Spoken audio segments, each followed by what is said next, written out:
ഈ വാക്ക് കേട്ടിട്ടുണ്ടോ? പാസിഫിസം. ഇക്കാലത്ത് വളരെ പ്രസക്തമായൊരു വാക്കാണത്. പാസിഫിസം എന്ന് പറഞ്ഞാൽ അതിനർത്ഥം യുദ്ധവിരുദ്ധത എന്നാണ്. യുദ്ധത്തെയും അക്രമങ്ങളെയും എതിർക്കുന്നതിനെയാണ് പാസിഫിസം എന്ന് പറയുന്നത്.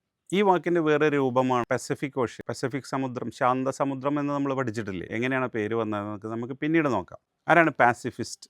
യുദ്ധത്തെ എതിർക്കുന്ന ഒരാളാണ് pacifist. Mahatma Gandhi was a pacifist. Mahatma Gandhi ഒരു യുദ്ധവിരുദ്ധനായിരുന്നു. Bernard Shaw was a pacifist in a broad sense. ഒരു വിശാല അർത്ഥത്തിൽ ബെർണാഡ് ഷാ ഒരു യുദ്ധവിരുദ്ധനായിരുന്നു. അതിൻ്റെ ഓപ്പോസിറ്റാണ് militarism. Hitler and Mussolini were militarist. യുദ്ധവെറിയന്മാർ എന്ന് നമ്മൾ പറയാറില്ലേ?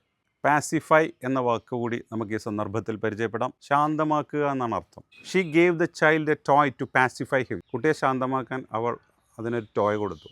The teachers try to pacify the students after the argument. വഴക്കുണ്ടായ വിദ്യാർത്ഥികളെ ശാന്തമാക്കാൻ ടീച്ചർമാർ ശ്രമിച്ചു. The government send forces to pacify the region. പ്രദേശത്തെ ആളുകളെ ശാന്തരാക്കാൻ ഗവൺമെൻറ് ഫോഴ്സസിനെ അയച്ചു. First of all pacify that child. ആദ്യം നീ കുട്ടിയൊന്ന് ശാന്തമാക്ക്. നമ്മൾ പറയാറില്ലേ? Police were successful in pacifying the agitating youth. സമരം ചെയ്യുന്ന യുവാക്കളെ ശാന്തരാക്കുന്നതിൽ പോലീസ് വിജയിച്ചു. ഇനി പസഫിക് ഓഷ്യനെ കുറിച്ച് പറയാം. ഭൂമിയിൽ ആകെ 5 ഓഷ്യൻസ് ആണോ ഉള്ളത്. വലിപ്പക്രമത്തിൽ വലുത് Pacific Ocean, Atlantic Ocean, Indian Ocean, അന്റാർട്ടിക്കയ്ക്ക് ചുറ്റുമുള്ള സതേൺ ഓഷ്യൻ, റഷ്യ, കാനഡ എന്നിവയ്ക്കൊക്കെ ചുറ്റുമുള്ള ആർട്ടിക് ഓഷ്യൻ. പസഫിക് ഓഷ്യൻ എന്നാൽ ശാന്തസമുദ്രം എന്ന പേര് വന്നത് എങ്ങനെയാണെന്നറിയോ?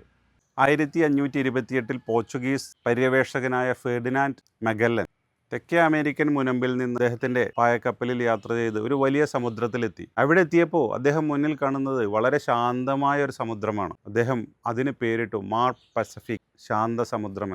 യഥാർത്ഥത്തിൽ ശാന്തസമുദ്രം ശാന്തമല്ല. എല്ലാവിധ കൊടുങ്കാറ്റുകൾ, കടൽക്ഷോഭങ്ങൾ, കടലിനടിയിലുള്ള വോൾക്കാനോസ്, അഗ്നിപർവ്വത സ്ഫോടനങ്ങൾ, സുനാമി, കാലാവസ്ഥാ വ്യതിയാനങ്ങൾ, ഓഷ്യൻ വാർമിംഗ്, കടൽ ചൂടുപിടിക്കുക എന്നൊക്കെ രീതിയിലുള്ള എല്ലാ പ്രശ്നങ്ങളുമുള്ള ഒരു കടലാണ് പസഫിക് ഓഷ്യൻ. പസഫിക് ഓഷ്യൻ്റെ ഏരിയ എന്ന് പറയുന്നത് ഭൂമിയിലുള്ള കര മുഴുവൻ പരത്തി വെച്ചാൽ അതിനേക്കാളേറെ വലിപ്പമുണ്ട് പസഫിക് ഓഷ്യന്. ഏറ്റവും ആഴമുള്ള ഓഷ്യനുമാണ്. മാരിയാന ട്രഞ്ച് എന്ന് പറയുന്ന ആ അഗാധ ഗർത്തം ഈ പസഫിക് ഓഷ്യനിലാണ്. ആ മരിയാന ട്രഞ്ചിൽ കൊണ്ടുപോയി നമ്മുടെ എവറസ്റ്റ് കൊടുമുടി താഴ്ത്തി വെച്ചാൽ അതിനേക്കാളേറെ ആഴം ആ ട്രഞ്ചിനുണ്ടെന്നർത്ഥം. പക്ഷേ ഇദ്ദേഹം ഇതിനെ പസഫിക് ഓഷ്യൻ എന്ന് വിളിച്ചത് ആ ഒരു പ്രത്യേക സമയത്തെ സമുദ്രത്തിൻ്റെ സ്വഭാവം കണ്ടിട്ടാണ്. പിന്നീട് ആ പേര് വന്നു എന്ന് മാത്രം. അപ്പോൾ ഇന്ന് പാസിഫൈ എന്നുള്ള വാക്കിൽ നിന്നുണ്ടായതാണ് പാസിഫിസം, പസഫിക് എന്നൊക്കെയുള്ള അർത്ഥത്തിൽ ഉപയോഗിക്കുന്ന വാക്കുകൾ. Okay, thank you.